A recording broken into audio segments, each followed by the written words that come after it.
Welcome back. It is 4:44 here on your Monday, and it's a big week for the UConn men's hockey team. They're getting ready to make their first appearance in the college hockey NCAA tournament.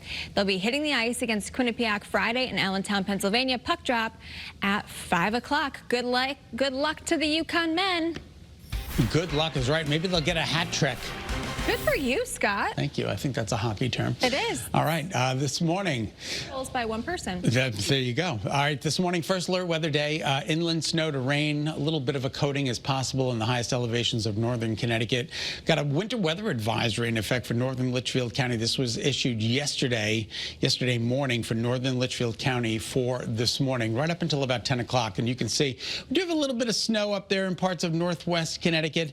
It's not substantial, but it's March 24th. We don't need any snow around here, and it looks like we're getting it in Cornwall and Sharon on up into Norfolk and Canaan and Harwinton. A little bit of, we had some moderate snow coming down in Warren. That has moved on over to Bantam. So just be careful out there. There could be a little bit of a slushy accumulation on the grassy surfaces. I think for the roads are for the most part going to be okay. They'll be wet and they'll be slick, but I think they're not going to get too snow covered, not with temperatures in the mid-30s out there.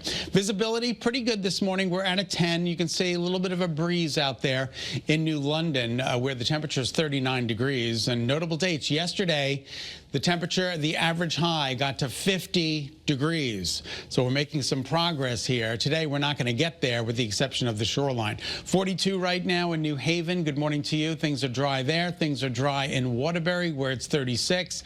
And as you can see from the satellite and radar, yeah, a little snow in inland Connecticut. A lot of this is just very light snow with some rain showers coming down in parts of southwest Connecticut. Here's the rain train. You see this? This is going to move right over Connecticut during the day today. So we just have to wait for it. But by late morning, early afternoon, we are expecting that rain to be coming down fairly moderate to heavy, and therefore maybe a half an inch to an inch of rain on the way. It all wraps up by about 4 or 5 o'clock this afternoon. Forecast highs today, mid to upper 40s, cooler than average. Remember, 50 is where we should be. Tomorrow, beautiful day, 53, breezy, and then an isolated shower, particularly Wednesday morning. There could be some snow showers as well. Wednesday morning, and then Thursday and Friday look good. Saturday, maybe a chance for some rain or a snow shower. The weekend is not looking impressive at this point, but we'll certainly keep you posted. Showers are expected on Sunday as well. We have plenty of time to fine-tune that forecast. 4:47. Good morning, Kate. Hey, good morning, Scott. I was going to say we got lots of time before that can maybe shift and have a nice weekend. But if you're heading out the door here this morning, it's 4:47. Majority of the state not doing too bad. However, we are dealing with, as Scott just mentioned, some of that little bit of a mix in the Litchfield Hills. Live look here in Hartford, 91 north and southbound, in Middletown along Route 9. You can see here in Waterbury, 84 east and westbound, and in Meriden along 691 east and westbound. Again, if you're in this upper northwestern portion of the state, you could be dealing with some issues, but we'll keep you posted. I think as we get a little bit later into the day, the majority of us will see some of those slick roads, wet roads. We'll keep you posted. It's a quick check at your Connecticut Chevy First Alert traffic report, driven by your Connecticut Chevy dealers. Happening in Hartford, the ongoing effort to expand early childhood education could advance significantly. Your reporter Marcy Jones live in Hartford with the details of this push by lawmakers and advocates. Good morning, Marcy. So what could be happening today? Good morning, Kate. Well, in just a few hours, the Education Committee is expected to meet and approve this bill. And the goal of the bill is very simple: to help more families afford the often high cost of early childhood education. Now, currently, Connecticut has one of the highest preschool costs in the nation, ranking the 8th most expensive state for early childhood education. If Senate Bill 1 gets passed, preschool would be free for families earning $100,000 or less each year. For families that earn up to $150,000 annually, they would pay a maximum of $20 a day for preschool. If the bill gets approved, a dedicated fund of about $300 million from the governor's budget proposal would be used to fund the effort. Back out here live, the meeting will be in just a few hours at 10 at the LOB. Make sure you keep it right here on Channel 3 for all the latest updates throughout the morning. Your reporter in Hartford, Marcy Jones, Channel 3 Eyewitness News. All right, Marcy, thank you.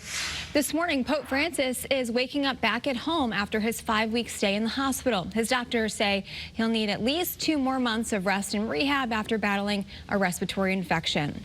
And this morning, we're learning new details about a deadly mass shooting in New Mexico that killed 3 teenagers. Police say they've charged 4 suspects with what they call a, quote, open murder. Now, those suspects include a 20-year-old, 2 17-year-olds, and a 15-year-old. Police say the shooting happened Friday night during a fight at an unsanctioned car show. They say multiple guns were involved and more than 50 shell casings were found. And today, the Trump administration officials are appealing a federal judge's decision to block the president from using the Alien Enemies Act. Taking a live look here through our nation's capital in Washington, D.C., Trump invoked the 18th Century Act to deport alleged Venezuelan gang members. Overnight, Department of Homeland Security officials have said nearly 200 Venezuelan nationals had been deported. Okay, hey, as you're packing your lunches here this morning, we are alerting you to a recall of a pretty popular snack. Chomp's beef sticks have been taken off the shelves after 2 customers say they found metal in them. The company also recalled their turkey sticks just in case. So far, though, no one's been sick. Still ahead here this morning, we're giving you some ideas for how to celebrate with one of these. Doesn't that look pretty good? It's breakfast time. All right, how you can swing into spring. Maybe not the best day to go hit the links, but what you can expect on the green this week. Coming up in your First Alert forecast next.